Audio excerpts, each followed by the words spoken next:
Sa isang tahimik na baryo sa paanan ng bundok, nakatira ang mag-asawang si Ramon at Ana. Si Ramon ay isang simpleng karpintero, samantalang si Ana ay buntis sa kanilang unang anak. Mahirap man sila, busilak ang kanilang puso. Laging bukas ang kanilang maliit na bahay kubo para sa mga nagugutom at mga naglalakbay na walang masilungan. Isang gabi ng malakas na ulan, habang bumubuhos ang malalakas na patak ng tubig sa bubong, may marahang kumatok sa kanilang pinto. Tok! Tok! Tok! Nagkatinginan ang mag-asawa. Ramon, baka may taong naliligaw, sabi ni Ana habang hawak ang kanyang tiyan. Tumayo si Ramon at binuksan ang pinto. Tumambad sa kanya ang isang matandang lalaki na basang-basa, may suot na punit na damit at nakasandal sa tungkod. Maawa kayo mga anak, wika ng matanda sa mahinang tinig. Wala akong masisilungan. Pahingi man lang ng konting kanin at mainit na tubig. Agad na inalok ni Ramon ng tuwalya at pinapasok ito. Halika lolo, magpahinga ka muna rito. Pasensya na kung maliit lang ang bahay namin. Inihanda ni Ana ang mainit na sabaw na huling natira nilang pagkain. Kahit iyon na lang sana ang kanilang hapunan, mas pinili pa rin nilang ibigay sa matanda. Lolo, kainin mo po ito. Kaming mag-asawa ay ayos lang basta't makatulog ka ng maayos ngayong gabi, sabi ni Ana na may ngiti. Tinitigan sila ng matanda nang may kabaitan sa mga mata. Napakabuti ninyong mag-asawa. Bihira ang katulad ninyo ngayon, tugon nito. Pagkalipas ng ilang sandali, nakatulog ang matanda sa tabi ng dapugan. Ngunit nang magising si Ramon kinabukasan, wala na ito. Sa halip, may naiwan lamang na maliit na puting bato na kumikislap at may nakaukit na kakaibang mga simbolo. Nagtaka si Ana. Ramon, baka naiwan ni Lolo. Pero bakit parang nagliliwanag? Hawak ni Ramon ang bato. Napansin niyang mainit ito sa palad, parang may sariling buhay. Siguro may kahulugan ito, sabi niya. Pero kung ano man ito, hindi natin dapat abusuhin. Lumipas ang ilang araw. Tuwing lalabas si Ramon upang magtrabaho, laging may biyayang dumarating, biglang nagkakaroon ng mas maraming kliyente at ang mga dating hindi nagbabayad, biglang nagbibigay ng dagdag. Si Ana naman ay hindi na nahihirapan sa pagbubuntis. Tila napapaligiran siya ng magaan na hangin at samyo ng mga bulaklak kahit tag-ulan. Ngunit isang gabi, habang natutulog sila, biglang lumiwanag ang buong silid. Ang puting bato ay nagningning, at mula rito ay lumitaw ang isang nilalang na maharlika ang anyo, ngunit may matang nagliliwanag na berde at tinig na parang hangin sa kagubatan. Ako si Lakan Balen, engkantong tagapangalaga ng bundok, sabi nito. Ako ang pulubing tinulungan ninyo noong gabing umuulan. Sinubok ko ang inyong puso at napatunayan kong dalisay ito.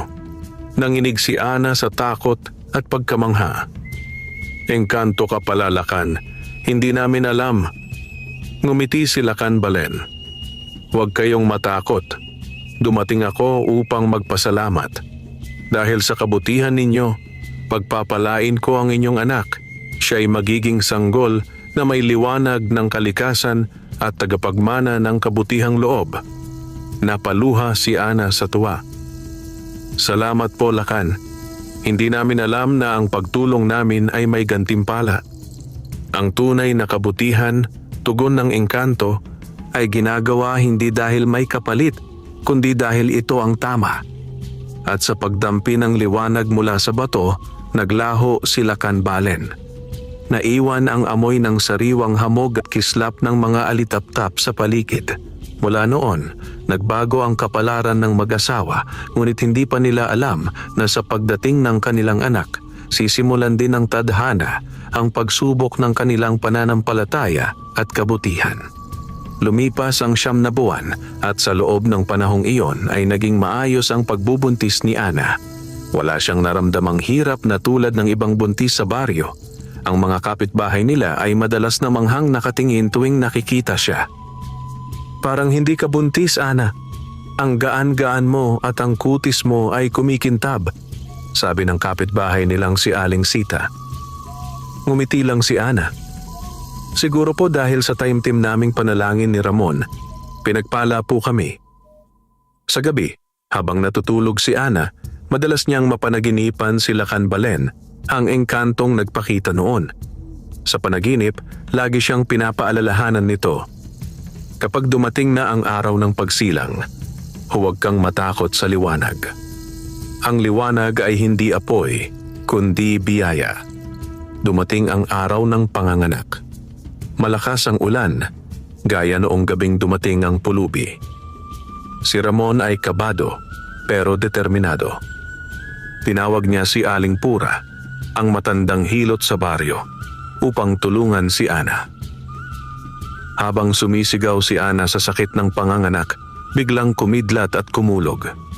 Ang puting batong iniwan ni Lakan Balen ay biglang kumislap ng napakaliwanag at ang buong silid ay tila nagmistulang araw sa gitna ng gabi.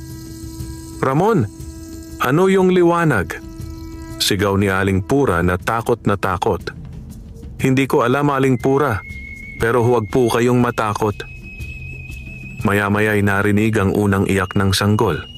Ngunit kakaiba, ang kanyang balat ay tila may malambot na sinag ng ginto, at tuwing umiiyak siya, humihinto ang ulan. "Diyos ko!" bulalas ni Aling Pura habang nangingilabot. Hindi ito karaniwang bata. Ngumiti si Ana kahit pagod. Siya ang anak namin ni Ramon. Siya ang anak na ipinangako ng engkanto. Niyakap ni Ramon ang asawa at tiningnan ang sanggol. "Tatawagin natin siyang Lira," sabi niya, sapagkat sa kanyang pagdating parang musika ang katahimikan ng gabi. Kinabukasan, kumalat sa buong baryo ang balita tungkol sa sanggol na lumiliwanag. May mga taong naniwala na himala ito, ngunit may ilan ding natakot. "Baka sumpa yan," sabi ng matandang si Mang Ido. "Walang sanggol na ganon kung hindi may halong mahika." Ngunit hindi ito pinansin ng mag-asawa. Para sa kanila, ang anak ay biyaya, hindi sumpa. Lumaki si Lira sa piling ng mga magulang na puno ng pag-ibig. Sa tuwing siya'y natatawa, tumutubo ang mga bulaklak sa paligid ng bahay. Sa tuwing siya'y umiiyak, tumitila ang ulan o lumalambot ang hangin. Isang gabi, habang natutulog silang mag-anak, biglang lumitaw sa labas ng bahay ang aninong nakaputing nilalang si Lakan Balen. Tahimik siyang nakamasid sa bintana at ngumiti. Nasa tamang kamay ang liwanag ng kalikasan. Wika niya sa hangin. "Ngunit darating ang araw na kakailanganin nila ang aking tulong, sapagkat may darating na kadilimang susubok sa kanilang kabutihan." Sa kabilang panig ng baryo, may isang lalaking sakim at mainggitin si Don Mariano, isang mayamang nagmamay-ari ng lupa. Narinig niya ang balita tungkol sa batang may liwanag at agad na nag-isip ng kasamaan. "Kung totoo yan," sabi ni Don Mariano, "gagamitin ko ang batang yan. Ang sinumang may ganong kapangyarihan ay maaaring magpayaman sa akin." At doon nagsimula ang paggalaw ng kapalaran. Ang liwanag at kadiliman muling nagtagpo sa isang baryo, sa katauhan ng isang sanggol na engkantado ang dugo at ng mga taong may pusong mabuti at may pusong sakim.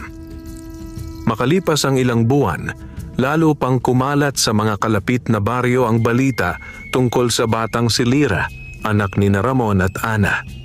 Maraming dumadalaw sa kanilang bahay, may mga naniniwala, may mga nagtataka at mayroon ding naiinggit. Tuwing gabi, makikita sa loob ng bahay kubo ang marahang sinag ng ginto na nagmumula sa sanggol. Hindi ito masakit sa mata, bagkus tila nagbibigay ito ng kapayapaan sa sino mang nakakakita. Ang mga hayop sa paligid ay tila naaakit dito, mga maya, paro-paro at kahit mga pusang gala ay laging natutulog sa labas ng kanilang bahay. "Ramon," sabi ni Ana isang gabi habang pinapadede si Lira, Parang natatakot na akong lumabas. Lahat ng tao ay nakatingin sa atin at may ilan pang nagsasabi na tayo raw ay paborito ng mga nilalang sa bundok. Hinaplos ni Ramon ang balikat ng asawa. Wala tayong ginawang masama. Kung biyaya man ito, dapat nating ipagpasalamat, hindi ikahiya. Pero oo, kailangan nating maging maingat. Sa kabilang panig ng baryo, nakatambay si Don Mariano sa kanyang malawak na balkonahe. Pinagmamasdan ang mga tauhang dumating mula sa kabilang nayon. "Sigurado ba kayo sa nakita ninyo?" tanong niya habang hinihit-hit ang kanyang tabako. "Opo, Don," tugon ng tauhan. Ang sanggol ay nagliliwanag talaga at sabi ng mga taga-baryo, siya raw ay pinagpala ng engkanto. Tumikhim si Don Mariano, ang mga matay nagningning sa kasakiman. Kung ganoon, ibig sabihin, may kapangyarihang hawak ang batang iyon. Kapag nakuha ko siya, magiging walang hanggan ang aking kayamanan. Lumapit siya sa kanyang katiwalang si Fermin, isang lalaking tuso at matalino sa panlilinlang. "Fermin," sabi ni Don Mariano, "magbalat kayo ka bilang isang tagapayo o albularyo.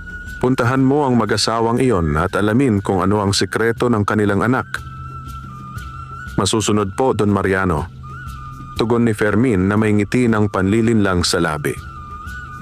Samantala, sa bahay ni Ramon at Ana, nagsimulang mapansin ni Ana na tuwing gabi, tila may aninong gumagalaw sa labas ng kanilang bakuran. "Ramon, may naririnig akong yabag sa labas, para bang may nagmamasid sa atin." Lumabas si Ramon at sinuri ang paligid, dala ang lamparang may ilaw. Ngunit wala siyang nakita kundi hangin at mga dahong kumakaluskos. Pagbalik niya sa loob, napansin niyang mahimbing na natutulog si Lira. Subalit ang liwanag na nagmumula sa katawan ng sanggol ay tila mas matindi kaysa dati. Sa kisame, gumagalaw ang aninong parang umiikot sa paligid ng duyan. Lumitaw mula sa liwanag ang kaluluwa ni Lakan Balen, ang engkantong tagapangalaga ng bundok. "Ramon," wika niya, "ang inyong anak ay hindi karaniwang sanggol. Maraming makakakita sa kanya bilang biyaya, ngunit may ilan ding titingin sa kanya bilang kasangkapan. Mag-ingat kayo sapagkat may mga matang nagmamasid, mga matang puno ng inggit at kasakiman." Lumuhod si Ramon sa harap ng liwanag. "Anong dapat kong gawin, Lakan?" "Wala naman kaming ibang hangad kundi mapalaki ang anak namin ng payapa." "Sa tamang panahon," sagot ng engkanto, "ibibigay ko sa inyo ang gabay at proteksyon ng kalikasan. Sa ngayon, manatili kayong mapagkumbaba at huwag ipagyabang ang inyong anak. Ang kababaang loob ang sandata laban sa kasamaan." Pagkaraan ng ilang araw, dumating si Fermin sa kanilang bahay, dala ang anyong albularyo. "Magandang araw po. Ako si Fermin, albularyong taga San Vicente. Narinig ko po na may kakaibang biyaya ang inyong anak. Ako po ay dumating upang magbigay ng basbas upang siya ay maprotektahan sa masamang mata." Nag-aatubili man, pinatuloy siya ni Ramon at Ana sapagkat naniniwala silang wala namang masama sa paghingi ng basbas. Ngunit habang binabasbasan ni Fermin ang bata, lihim niyang kinuha ang maliit na piraso ng kumikislap na bato na nakasabit sa tabi ng duyan. Ang parehong batong iniwan ni Lakan Balen noon. Pag-alis ni Fermin, nakangiti siyang naglakad palayo.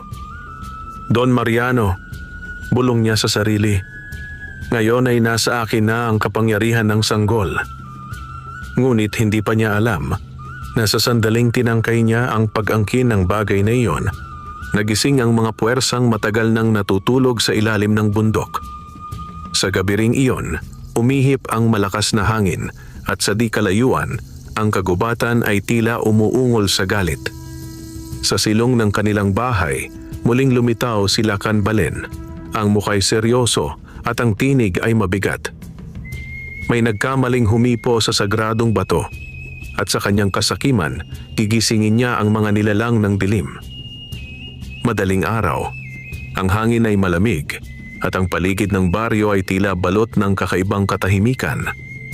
Tila may nangyayaring hindi karaniwan sa mga punong nasa paanan ng bundok. Ang mga dahon ay kumikilos kahit walang simoy ng hangin. Sa loob ng bahay ni Ramon at Ana, biglang nagising si Lira. Ang sanggol ay umiiyak ng malakas at sa bawat pag-iyak niya, nanginginig ang lupa. "Ana! Si Lira! Bakit umiiyak siya ng ganon?" Sigaw ni Ramon habang mabilis na nilapitan ang anak. Hinawakan ni Ana ang sanggol pero mainit ang katawan nito at ang liwanag na lumalabas mula sa kanyang balat ay mas maliwanag pa kaysa sa apoy ng lampara. "Ramon, parang may kakaiba. Pakiramdam ko'y may nangyayaring hindi maganda," sabi ni Ana nanginginig. Maya-maya mula sa labas ng bahay ay narinig nila ang dagundong na tila galing sa kailaliman ng lupa. Sa di kalayuan, may mga ilaw na lumalabas mula sa kagubatan, mga asul na apoy na umiikot na parang mga kaluluwang nagising. Sa gitna ng kagubatan, hawak ni Fermin ang ninakaw na bato mula sa bahay ni Ramon. Habang tinititigan niya ito, unti-unting lumalabas ang mga bitak sa bato. Mula rito'y lumalabas ang itim na usok na umikot sa kanyang katawan. Anong nangyayari sa bato? Bulalas ni Fermin, kinakabahan. Ngunit huli na. Ang usok ay pumasok sa kanyang katawan at nagbago ang kanyang mga mata, naging maitim at kumikislap sa pula. Sa kanyang pandinig may narinig siyang boses. Malamig, malalim at tila mula sa kabilang mundo. "Ako si Sitan, tagapangalaga ng dilim. Matagal akong natulog sa ilalim ng bundok na ito. At dahil sa kasakiman mo, nagising ako. Bibigyan kita ng kapangyarihan ngunit kapalit ay ang iyong kaluluwa." Hindi man lubos na nauunawaan, ngumiti si Fermin. "Kapangyarihan? Kung ito ang kailangan upang yumaman at mapasunod si Don Mariano, tatanggapin ko." Sa sandaling iyon, nagdilim ang paligid.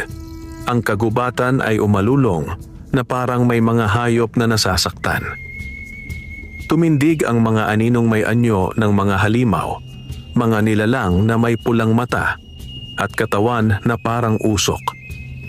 Samantala, sa bahay ni Ramon, biglang lumitaw ang liwanag sa gitna ng kanilang silid. Muling nagpakita sila Lacan Balen, ngunit ngayon ay may dalang scepter na gawa sa liwanag ng buwan. "Ramon, Ana, ang sagradong bato ay nilapastangan. Ang nilalang ng kadiliman ay muling nagising." Napatitig si Ramon. "Paano namin siya mapipigilan, Lacan?" "Hindi ninyo siya mapipigilan sa ngayon," sagot ng engkanto. "Ngunit kailangan ninyong protektahan si Lira. Siya ang magdadala ng balanse sa pagitan ng liwanag at dilim. May taglay siyang lakas ng kalikasan, ngunit kailangan pa itong gisingin sa tamang panahon." Lumapit si Ana, hawak ang sanggol. "Lacan, tutulungan mo kami, hindi ba? Hindi namin kayang labanan ang ganoong kasamaan." "Tutulungan ko kayo," sagot ng engkanto. "Ngunit may mga patakaran sa pagitan ng aming mundo at sa inyo. Hindi ako maaaring makialam ng direkta. Ang magagawa ko lang ay maglagay ng proteksyon sa inyong tahanan." Inilagay ni Lacan Balen ang scepter sa lupa at mula rito'y lumabas ang bilog na liwanag na bumalot sa buong bahay. Sa liwanag na ito, walang makakapasok na nilalang ng dilim. Ngunit tandaan ninyo, darating ang araw na ang liwanag na ito ay manghihina at sa araw na iyon, kailangang maging handa si Lira. Pagkatapos sabihin niyon, naglaho ang engkanto sa gitna ng alitaptap at usok ng buwan. Sa kabilang dako, dumating si Fermin sa mansyon ni Don Mariano, dala ang kakaibang aura. "Don Mariano," sabi niya ng marahan, "nakuha ko na ang kapangyarihan ng sanggol at ngayon, maaari na nating makuha ang lahat ng kayamanan sa baryo." Napangiti si Don Mariano, ngunit hindi niya alam na sa likod ng ngiti ni Fermin ay ang mga matang pulang nagliliyab at ang kaluluwang hawak na ni Sitan. Mula sa malayo, sa tuktok ng bundok, muling narinig ang tinig ng hangin si Lacan Balen nakatingala sa buwan. Ang unang anino ay nagising na, ngunit sa liwanag ng sanggol may pag-asa pa. Ang laban ng liwanag at dilim ay nagsimula na. Lumipas ang ilang araw mula nang magising ang nilalang ng kadiliman. Bagaman tahimik ang baryo, dama ni Ramon at Ana na may kakaibang nagbabadyang panganib. Tuwing gabi, tila may mga matang nakamasid mula sa dilim at sa tuwing umiiyak si Lyra, maririnig sa malayo ang alulong ng mga hayop na parang nanghihingi ng saklolo. Isang gabi, habang natutulog silang mag-anak, nagising si Ramon sa malamig na hangin na pumasok sa kanilang bahay. Ang lampara ay biglang namatay at sa labas ay may mga yabag na tila naglalakad sa putik. May tao sa labas. Bulong ni Ramon habang marahang bumangon at kinuha ang kanyang itak. Ngunit nang sumilip siya sa bintana, hindi tao ang kanyang nakita. Mga anino walang muka, walang anyo, ngunit gumagalaw at naglalakad na parang buhay. Ang mga mata nito ay pulang apoy at sa bawat hakbang nila ay natutuyo ang mga damo. Diyos ko! Bulong ni Ana habang niyayakap si Lyra. Ramon, mga nilalang yan. Hindi yan tao. Biglang kumislap ang liwanag ng sagradong proteksyon na iniwan ni Lacanbalen. Nang lumapit ang mga anino, sumabog ang liwanag mula sa lupa at tinulak ang mga ito palayo. Narinig ni Ramon ang mga daing ng mga nilalang bago sila tuluyang naglaho sa dilim. Makalipas ang ilang sandali, lumitaw sa labas ng bahay si Lacanbalen, ang muka'y seryoso at ang mga mata ay tila bagabag. Hindi na sapat ang proteksyong inilagay ko, sabi ng engkanto. Ang kasamaan ay pinalakas ng isang taong ginamit ang bato sa maling paraan. Si Fermin, bulalas ni Ramon. Siya ang albularyong dumating dito. Siya ang kumuha ng bato. Kung ganoon, sagot ni Lacan, ang kanyang katawan ay maaaring naging sisidlan ng kadiliman. Hindi siya na ang Fermin na kilala ninyo. Lumapit si Ana, may pag-aalala sa mga mata. Ano ang dapat naming gawin, Lacan? Hindi kami marunong lumaban. Isa lang akong ina, at ang anak ko'y sanggol pa. Ngumiti ang engkanto, bahagyang nalungkot. May paraan, ngunit kailangang pumunta ka sa bundok ng sagradong hamog. Doon mo makikita ang punong bato, tagapangalaga ng mga elemento. Ibinilin ko sa kanya ang mutya ng kalikasan. Isang bagay na makakatulong upang mapanatili ang kapayapaan ng inyong tahanan. Tumango si Ramon. Kung yan lang ang paraan para protektahan si Lyra, gagawin ko. Ngunit may babala si Lacan. Mag-ingat ka, Ramon. Ang daan patungo roon ay binabantayan ng mga nilalang na hindi mo pa nakikita. Hindi lahat ng anino ay kaaway, ngunit hindi rin lahat ng liwanag ay kakampi. Bago tuluyang maglaho, iniabot ni Lacanbalen kay Ana ang isang maliit na palamuti na may ukit ng araw at buwan. Kapag nalagay sa peligro si Lyra, hawakan mo ito. Ito'y magiging tulay ng aking lakas. Kinabukasan, bago sumikat ang araw, naghanda si Ramon para umalis. Dinala niya ang kanyang itak, ilang piraso ng tinapay at ang liwanag ng pag-asa sa kanyang puso. Habang nagpapaalam siya kay Ana, hinawakan niya ang kamay ng asawa. Pangako, babalik ako. Hindi ko hahayaang madamay kayo sa kaguluhan ng mga engkanto. Napaiyak si Ana. Ramon, mag-ingat ka. Dalangin ko'y gabayan ka ni Lacanbalen. Habang paakyat si Ramon sa bundok, napansin niya ang kakaibang katahimikan ng kagubatan. Ang mga ibon ay hindi umaawit at ang hangin ay tila mabigat. Sa kanyang paglalakad, naramdaman niya ang mga matang sumusunod sa kanya, ngunit wala siyang nakikitang nilalang. Hanggang sa marinig niya ang mahinang tinig mula sa likod ng mga puno. Saan ka pupunta, mortal? Mula sa anino, lumitaw ang isang nilalang na kalahating tao at kalahating hayop. Ang balat ay parang uling at ang mga matay kasing pula ng nagbabagang baga. Hindi mo kailangang makialam sa laban ng liwanag at dilim, sabi nito. Umalis ka bago ka lamunin ng kadiliman. Ngunit humugot ng tapang si Ramon. Hindi ako aalis. Hindi ko kayang pabayaan ang pamilya ko. Hinugot niya ang kanyang itak at humakbang palapit. Ngunit bago pa siya makalapit, may biglang dumampi sa hangin malamig ngunit mapayapa. Ang mga puno ay gumalaw at mula sa liwanag ng buwan ay bumaba ang isang nilalang na may mga pakpak na gawa sa hamog at dahon. Ito ang anak ng liwanag, sabi ng nilalang. Hindi mo siya dapat saktan. Ang nilalang ng dilim ay umatras, tila natakot. Ngumiti ang tagapangalaga ng bundok. Ako si Liradna, tagapagtanggol ng daan patungo sa punong bato. Sumama ka sa akin, Ramon. May misyon kang kailangang tuparin. At sa gabing iyon, sa ilalim ng buwan, nagsimula ang paglalakbay ng isang karaniwang lalaki, isang ama patungo sa puso ng kagubatan upang hanapin ang kasagutan sa pagbangon ng kasamaan. Ngunit sa di kalayuan mula sa bahay ni Don Mariano, si Fermin na sinasaniban na nisitan ay nakatingin sa direksyong tinahak ni Ramon. Hinahanap mo ang ilaw, Ramon? Huwag kang mag-alala, sasalubungin ka ng dilim. Tahimik ang umaga nang umalis si Ramon kasama ang nilalang na si Liradna, ang tagapagtanggol ng bundok.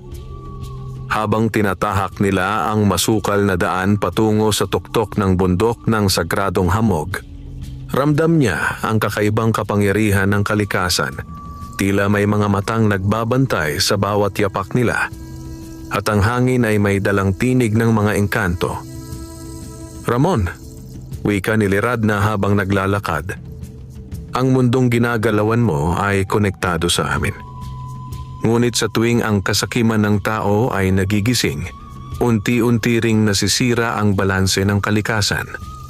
Ang pagnanakaw ng sagradong bato ay nagising sa mga puwersang matagal nang natutulog. Tumango si Ramon. Alam ko. At kung may magagawa ako, gagawin ko para sa asawa at anak ko. Napangiti si Liradna. Hindi lang para sa pamilya mo, Ramon. Ang gagawin mo ay para sa buong mundo ng mga tao at engkanto. Dahil kapag nagtagumpay si Sitan, lulunurin niya sa dilim ang parehong mundo. Habang tumatagal ang paglalakad, lalong tumitindi ang hamog sa paligid. Halos hindi na makita ni Ramon ang daan. Ngunit sa gitna ng puting ulap, may narinig silang bulong mga tinig ng mga diwata at kaluluwang tagapangalaga ng bundok. Ramon, anak ng liwanag, subukin mo ang iyong puso. Biglang lumiwanag ang lupa at isang malalim na bangin ang humarang sa kanilang daraanan. Sa gitna nito, may makitid na tulay na yari sa lumang kahoy na marupok. Hindi ito karaniwang tulay, sabi ni Liradna. Sinusubok nito ang puso ng sinumang dadaan. Kung may takot o kasakiman ka, babagsak ka sa walang hanggang kadiliman. Huminga ng malalim si Ramon. Kung yan ang kailangan, tatawirin ko. Sa bawat hakbang niya, naririnig niya ang mga tinig ng tukso. Uuwi ka lang din sa pagkatalo. Iiwan ka ni Ana. Ang anak mong may liwanag ay hindi mo may pagtatanggol. Ang tunay na lakas ay kayamanan, hindi kabutihan. Napahinto si Ramon, nanginginig. Ngunit naalala niya ang mukha ni Ana at ang inosenteng ngiti ni Lira. Hindi ako lalaban para sa kayamanan. Lalaban ako para sa pag-ibig. Sa sandaling iyon, tumigil ang mga tinig. Naging matatag ang tulay at nakatawid siya ng ligtas. Pagdating sa kabilang dulo, ngumiti si Liradna. Pinatunayan mong dalisay ang iyong puso. Yan ang dahilan kung bakit pinili ka ng liwanag upang maging ama ni Lira. Nagpatuloy sila hanggang sa makarating sa isang lugar na napapaligiran ng mga batong kumikislap sa ilalim ng araw. Sa gitna nito ay isang dambuhalang bato na may mukha ng matandang nilalang ang punong bato. Mula sa bato, lumabas ang liwanag at nagsalita ang boses na malalim at mabigat. Ako ang tagapangalaga ng mga elemento. Sino ang nangangahas na humarap sa akin? Lumuhod si Ramon. Ako po si Ramon, isang karpintero. Ang anak ko ay isinilang na may liwanag at ngayon ay pinagbabantaan ng dilim. Nais kong humingi ng tulong upang maprotektahan siya. Tahimik ang paligid. Pagkatapos ng ilang sandali, sumagot ang punong bato. Ang iyong anak ay hindi karaniwang bata. Siya ang bunga ng pagkakaisa ng tao at engkanto. Ngunit tandaan mo, Ramon, hindi mo siya maaaring itago magpakailanman. Sa kanyang paglaki, siya ay magiging ilaw na susunog sa kadiliman, ngunit maaari rin siyang lamunin nito kung hindi siya gagabayan. Mula sa lupa ay umusbong ang isang mutyang berde, parang kristal na kumikislap. Ito ang mutya ng kalikasan.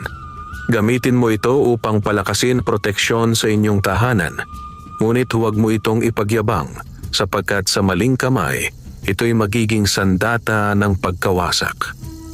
Kinuha ni Ramon ang mutya at lumuhod muli. Maraming salamat, punong bato. Iingatan ko ito ng buong puso. Ngunit bago sila makaalis, biglang lumindol. Ang kalangitan ay nagdilim at sa di kalayuan ay narinig nila ang tinig ni Sitan, malakas at nakapanghihilakbot. Hindi mo ako mapipigilan, Ramon. Sa sandaling makuha ko ang sanggol, magiging akin ang liwanag at kadiliman.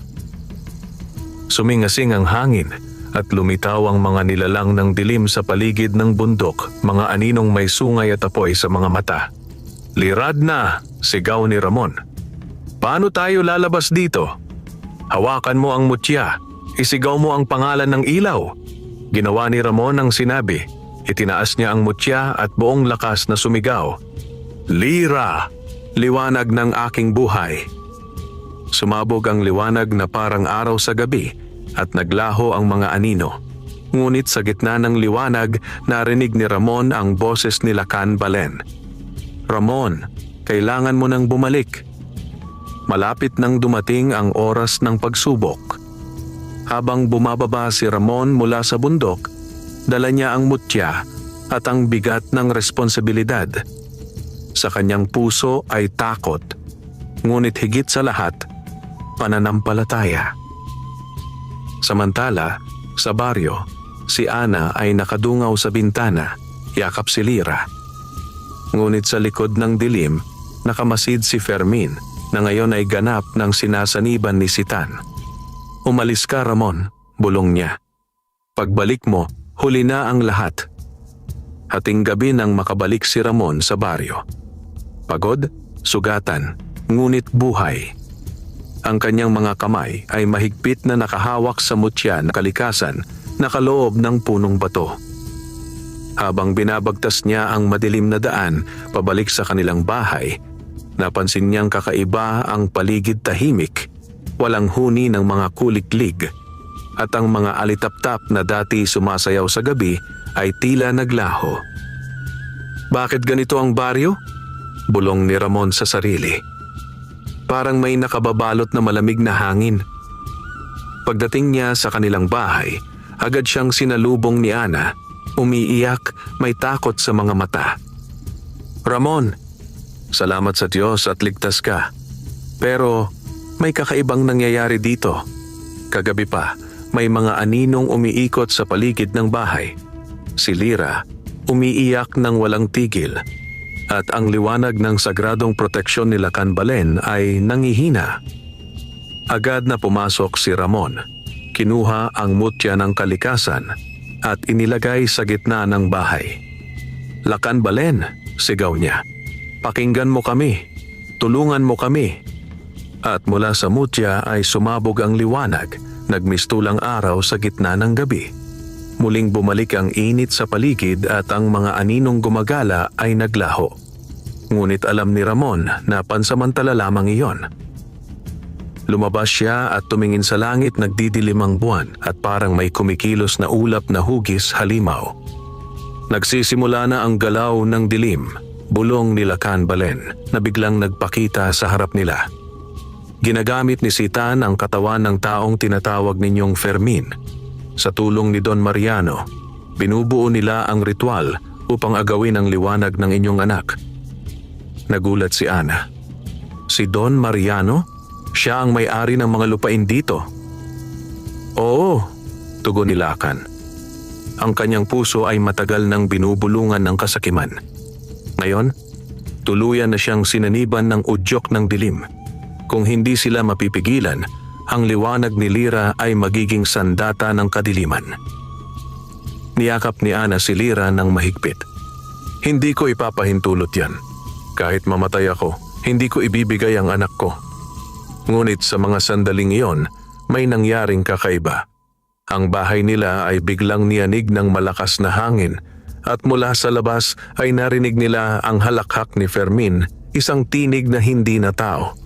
Ramon, ibalik mo sa akin ang sagradong mutya o lulunurin ko sa dilim ang buong baryo. Sumilip si Ramon sa bintana. Nakita niya si Fermin, ngunit iba na ang itsura nito. Ang balat ay maitim na parang abo at ang mga matay pulang apoy. Sa likod niya ay nakatayo si Don Mariano na may hawak na baston na kumikislap sa itim na liwanag. Ramon, sigaw ni Don Mariano, hindi mo ba naintindihan? Sa kapangyarihang iyan, maaari tayong maging mga Diyos. Ibigay mo sa amin ang mutya ng kalikasan at ang sanggol na may liwanag. Hindi kailanman, sigaw ni Ramon. Ang kapangyarihan ay para protektahan, hindi pagharian. Sa sandaling iyon, lumabas si Lakan Balen, kasabay ng pagliwanag ng buong bakuran. Nagkaharap ang liwanag at dilim si Lakan laban kay Fermin na sinasaniban ni Sitan. Lakan Balen, sabi ni Sitan sa tinig ni Fermin. Matagal tayong nagkahiwalay. Panahon na upang magwakas ang liwanag mo. Hindi mo kailanman magagapi ang kabutihan, sagot ng engkanto. Hanggat may pusong marunong magmahal, mananatili ang liwanag. Nagbanggaan ang kanilang mga kapangyarihan. Ang lupa ay umuga, ang hangin ay nagngit-ngit, at ang mga bituin ay tila naglaho sa langit. Si Ramon ay napayuko, niyakap si Ana at si Lyra habang pinoprotektahan sila ng liwanag ng mutya. Ngunit sa gitna ng labanan, biglang bumaling si Sitan sa kanilang bahay at inabot ng kanyang maitim na enerhiya ang duyan ni Lyra.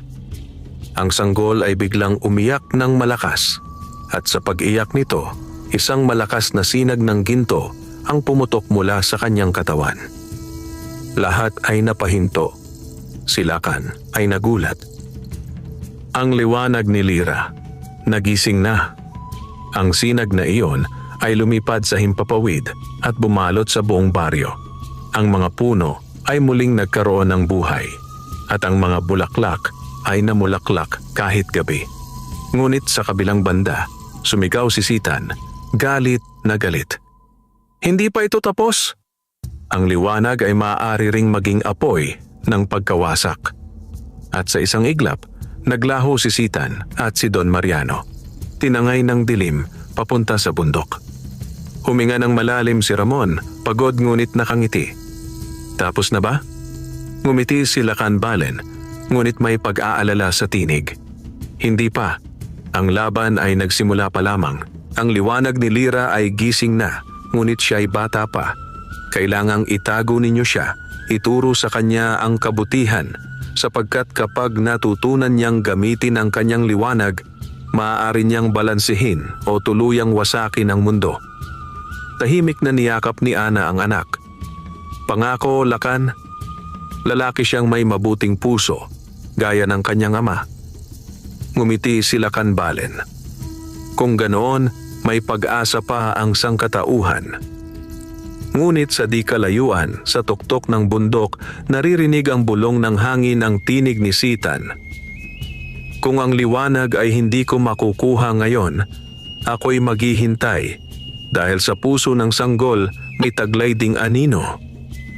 At sa gabing iyon, muling bumalik ang katahimikan sa baryo, ngunit ito'y katahimikan bago ang bagyo. Lumipas ang ilang taon, si Lyra, ang sanggol na minsang nagliwanag sa dilim, ay lumaking isang masayahing batang babae. Mahaba ang kanyang buhok na tila sinag ng araw at ang kanyang mga matay kulay berde na parang dahon. Lahat ng halaman sa paligid ng kanilang bahay ay lumalago kapag siya'y dumaraan, at ang mga hayop ay tila nakangiti kapag siya'y lumalapit. Ngunit sa likod ng lahat ng kababalaghan, naroon pa rin ang pangamba ni na Ramon at Ana. Alam nilang si Sitan ay hindi pa tuluyang naglalaho. Bawat gabi, tuwing lumalakas ang hangin, naririnig pa rin nila ang mga bulong mula sa dilim. Ang liwanag ay akin. Darating ang oras na siya'y lalapit sa akin ng kusa. Sa bawat bulong na iyon, lalo nilang pinaiigting ang pagdarasal at pag-aalaga kay Lyra. Itinuro ni Ramon sa kanyang anak ang kababaang loob at kabutihan. "Lyra," sabi niya habang nagtuturo sa ilalim ng puno, "ang kapangyarihan ay walang saysay kung hindi ito ginagamit para sa kabutihan. Ang tunay na lakas ay hindi nasa kamay, kundi sa puso." Ngumiti si Lyra. "Ama, balang araw, gusto kong tulungan ang mga tao. Gusto kong pagalingin ang mga may sakit, gaya ng mga duwendeng nasa gubat na minsang lumapit sa akin kagabi sa panaginip." Napatigil si Ana. "Lyra, anong duwende?" "Yung mababait po, inay. Sabi nila, bantayan ko raw ang liwanag ko dahil may gustong kumuha nito." Napalitan ng kaba ang ngiti ni Ana. Alam niyang nagsisimula ng magising muli ang ugnayan ni Lyra sa daigdig ng mga engkanto. Isang gabi ng bagyo, bumalik ang mga palatandaan ng kasamaan. Sa tuktok ng bundok, muling nagpakita si Fermin, ngunit ngayoy wala na ang kanyang katauhan bilang tao. Isa na siyang nilalang na tinawag ni Sitan bilang anino ng kasakiman. Ang katawan niya ay usok, at ang mga kamay niya ay parang bakal na makakapit sa sinumang mahina ang loob. "Panahon na," bulong ni Fermin sa hangin. "Ang batang iyon ay lumalaki. Kapag siya'y naging ganap, mawawala ang aking kapangyarihan. Kailangan kong agawin ang kanyang liwanag habang maaga." Sa gabing iyon, lumusob ang mga anino sa baryo. Isa-isa nilang tinakpan ng dilim ang mga bahay at ang mga tao ay nagising sa mga sigaw. Si Ramon ay agad kinuha ang mutya ng kalikasan na matagal nang nakasabit sa altar. Ngunit nang kanyang hawakan ito, napansin niyang mahina na ang kislap nito. "Lakan Balen," sigaw ni Ramon. "Nasaan ka?" Ngunit walang sumagot. Sa halip, isang malamig na hangin ang pumasok sa kanilang bahay, at sa likod ng hangin ay isang boses malalim, pamilyar, at nakapanghihilakbot. "Hindi mo na ako mapipigilan, Ramon." Lumabas si Ramon at hinarap ang anino ni Fermin. "Hindi mo siya makukuha," sigaw niya. "Mas pipiliin kong mamatay." Ngumiti si Fermin, ang matay nag-aalab sa pula. "Kung gayon, mamatay ka nga." Ngunit bago siya makalapit, biglang lumiwanag ang paligid. Si Lyra, na ngayoy 8 na ang edad, ay lumabas mula sa pintuan. Ang kanyang mga kamay ay nagliliwanag at ang mga mata niya ay tila nagiging sinag ng araw. "Inay, itay, huwag kayong matakot." Sa bawat hakbang ni Lyra, natutunaw ang mga anino. Sa bawat luha niya, sumisibol ang mga bulaklak sa putik. Sumigaw si Fermin. "Hindi mo ako malilinlang, bata. Ang liwanag mo ay akin." Ngunit tumindig si Lyra at sa kanyang tinig na mahinahon ngunit makapangyarihan, sinabi niya, "Hindi mo maangkin ang liwanag na galing sa pag-ibig." Itinaas ni Lyra ang kanyang mga kamay at isang malakas na sinag ng liwanag ang sumabog. Tumama ito sa katawan ni Fermin na sumigaw ng napakalakas hanggang sa tuluyang naglaho ang kanyang anyo sa hangin. Ngunit sa huling saglit bago siya tuluyang naglaho, narinig nila ang tinig ni Sitan mula sa kailaliman ng bundok. "Isang araw, ang liwanag mo ay bibigat, at kapag sumuko ang iyong puso, ako'y babalik." At muling bumalik ang katahimikan. Kinabukasan, malinaw at payapa ang langit. Ang baryo ay tila muling isinilang, ang mga puno ay luntian at ang hangin ay mabango. Dumating si Lakan Balen, nakasuot ng gintong balabal at may ngiti sa labi. Natupad ang hula, sabi niya. Ang liwanag ng kalikasan ay muling nanumbalik sa katauhan ni Lira. Ngunit kailangan pa rin siyang gabayan. Hindi pa ito ang wakas, Ramon.